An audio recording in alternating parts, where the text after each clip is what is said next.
안녕하십니까. 중년 자산가 분들의 고민을 풀어보는 시사정보 유튜브 채널 YN타임즈입니다. 만나 뵙게 돼서 반갑습니다. 오늘은 이렇게 해야 이익 소각 기강 안 나간다 제1편을 시작하겠습니다. 이익 소각 들어보신 분도 계시고 처음 들어보신 분도 계실 거라 생각을 합니다.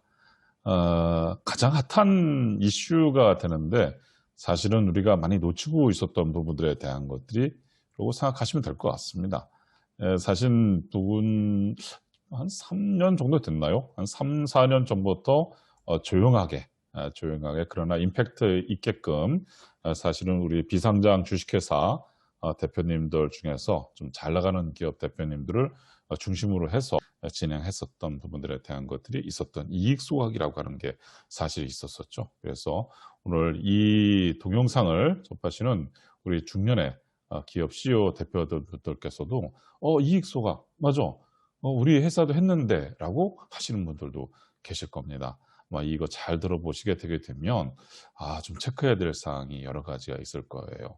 그래서 그런 부분들에 대한 거 최근에 기각당한 사례가 있어요. 그래서 그 부분에 대한 것들 가지고 여러분들과 같이 한번 보도록 하겠습니다. 그 이익 소각이라고 하는 부분들에 대한 것들이 어떤 내용인지 부분들에 대한 거를 가지고 한번 좀 보도록 하죠. 재무상태표예요. 재무상태표에 보게 되면 우리가 지난 시간에 위에다 올려드리겠지만 지난 시간에는 감액배당이라고 하는 부분들에 대한 자본거래 부분들에 대한 거를 가지고 얘기를 했었어요. 그런데 오늘 얘기할 내용들은 뭐냐 그러면 이 이익잉여금 부분들에 대한 거예요. 여기가 손익거래가 되는 거죠. 이 손익거래를 해서 발생된 이 이익잉여금 부분들에 대한 거, 이 미처분 이익잉여금 부분들에 대한 거를 이제 가지고 나올 수 있는 부분들에 대한 여러 가지 방안 부분들에 대한 얘기가 사실 있었었죠. 이제 그 중에 최근 몇 년 전부터 사실은 그 비상장 주식회사에서 이제 이런 어떤 컨셉 부분들에 대한 걸 가지고 나왔었죠. 그 중에 뭐가 있냐 그러면 여기에 있는 부분들에 대한 미처분 이익요금을 가지고 이제 회수를 하는 거예요. 그래서 그것을 가지고선 증여라든지 이런 프로그램을 가지고 와서 회수한 다음에 뭐를 했냐 그러면 이렇게 올라오는 거예요. 뭐냐면 이렇게 올라와서 뭐를 했냐? 가지급금을 상환하는 부분들에 대한 거로다가 이번에 이 컨셉들이 사용이 됐었던 거죠. 근데 그것이 어떻게 됐냐면 기각 처리가 됐다는 거예요. 그러니까 이건 아주 굉장히 큰 이슈가 될 수가 있는 사항이에요. 그래서 그런 부분들에 대한 거를 가지고 여러분들과 같이 한번 보도록 하겠습니다. 자, 이 소각에 대한 일반적인 플로우 부분들에 대한 거는 사실 이렇게 보시면 볼 수 있어요. 어떻게 되냐면요. 우리 CEO 되시는 분들께서 배우자 간의 증여 부분들에 대한 거 있죠. 그 증여 부분들에 대한 것이 요즘에 가장 큰 부분들에 대한 거를 한다 그러면 6억, 자녀들, 성년들 같은 경우에서는 5천, 미성년자 부분들에 대한 건 2천 이렇게 있죠. 그 중에서 우리 CEO들이 배우자분한테 증여가 10년 내에 없었다라고 했을 적에 이제 효과가 가장 큰 부분들에 대한 거 있죠. 그래서 주식으로 다 증여를 하는 거예요. 그래서 이런 증여를 하고 그 증여를 받은 우리 배우자분은 그것을 가지고 회사에다가 소각을 이제 하는 거죠. 소각을 요청하게 되게 되면 그거에 대해서 회사는 대가를 내주게 되는 형태가 되는 거고요. 그 대가로 받은 6억 부분들에 대한 거를 다시 누구한테 우리 남편 되시는 배우자 되시는 CEO 분한테 금전 대여 거래서까지 작성해 가면서 이렇게 이제 했던 거였었죠. 그래서 이런 부분들에 대한 거를 가지고 그동안 몇 년 동안 이렇게 하면 될 것이다 라고 해서 사실은 이렇게 진행을 해왔었던 거였었죠. 그 목적이 뭐였냐 그러면 투자금을 좀 회수하고 싶은 부분들에 대한 것들도 있어요. 그런데 여기에서 넘겨주는 부분들에 대한 거, 증여. 이때가 어쩌면 시가로다가 이제 하죠. 물론 이제 시가라고 하는 것이 비상장 주식회사에 대한 건 불특정 다수들 간의 거래로 인해 가지고 형성되는 시가라는 것이 없기 때문에 보충적 평가 방법에 의한 이제 주식 가치를 평가를 하죠. 그 주식 가치를 평가한 부분들에 대한 거에 시점을 회사로 넘겨주니까 회사도 마찬가지 그거를 대가를 내줄라 그러려면 주식 가치를 평가를 하게 되는 거죠. 그러면 이때와 이때가 기간이 없다 보니까 그 가격이 같다. 그러다 보니까 세금이 없이 이제 전개가 될 수가 있다는 거죠. 근데 이거에 대한 것이 양도냐 배당이냐, 배당에 대한 의제 배당 부분들에 대한 것이 없는 거 아니냐, 이런 컨셉을 가지고 해서 투자금을 가지고 증여 부분들에 대한 거 가지고 같이 연결을 시켰던 거였었죠.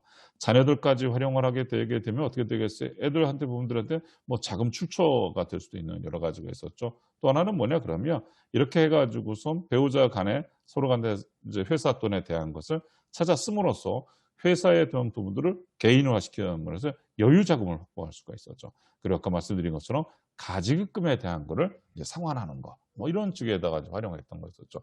어떻게 보면은 이 컨셉상 또 세법상 아주 뭐 무난하게 전개되는 거로다가 그렇게 볼 수가 있습니다. 자, 그런데 이게 이렇게 판결이 됐어요. 한번 보세요. 깜짝 놀라시는 분들이 계실 겁니다.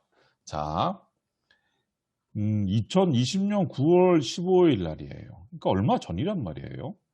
얼마 전이에요. 그러면 이게 2020년 9월 15일 조세 심판원, 불과 1년도 안 된 조세 심판원에서 이 판결이 나왔어요. 뭐라고 나왔냐 그러면 그것을 기각을 시켰대요. 귀속연도 2017년도 부분에 있었던 그 부분들에 대한 것을 가지고 미처분 이익잉여금을 이익 빼서 다시 해서 이익 소각을 시켰는데 그거에 대해 가지고선 기각을 시켰대요. 기각을 시켰는데 여기에 완료라고 떴어요. 완료라고 뜬 부분들에 대한 것은 뭐냐 그러면 조세심판원에서 그렇게 판결을 내렸어요. 기각으로다가 땅땅땅 심판 청구를 기각한다 했는데 이게 완료가 됐다라고 하는 건 뭐냐면 여기에 나오는 청구인이라고 하는 거, 그것을 가지고서 저 이거 다시 한번 봐주세요라고 해서 하셨던 이 청구인도 오케이, 그거를 그냥 받아들였다는 거예요. 그렇게 되면 이게 완료로다가 정리하게 되어 있어요. 한번 보도록 하죠. 자, 제목이에요. 쟁점 주식의 실제 소유자를 청구인. 아까 우리가 했었던 앞에 아마 CEO가 되겠죠. 보아.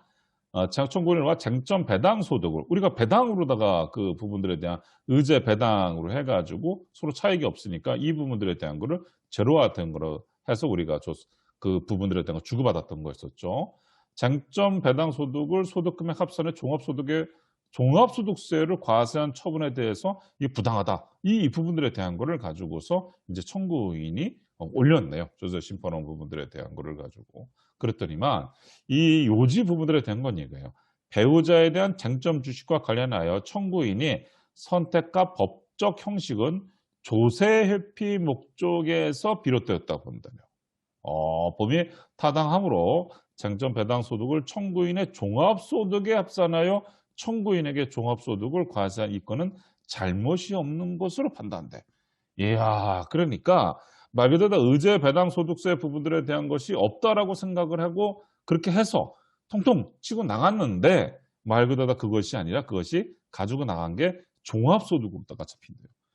그러면 이거 뭐 장난 아니겠어요. 본래에 가지고 갔었던 소득도 있었을 뿐더러 예전에 부분들을 갖고 나간 것조차도 어떻게 되겠어요? 그 부분에 대한 것조차도 다 플러스가 시키니까 어마어마하게 세금 나왔겠네요. 오케이. 그래서 결정 내용에 대한 부침과 같고 관련 법령 이것 좀 봐보죠. 관련 법령 국세기본법 제14조, 소득세법 제17조, 소득세법 제101조 관련 법령 이거를 가지고선 결과적인 조세심판원 부분들에 대해서 땅땅땅 판결을 내렸대요. 기각.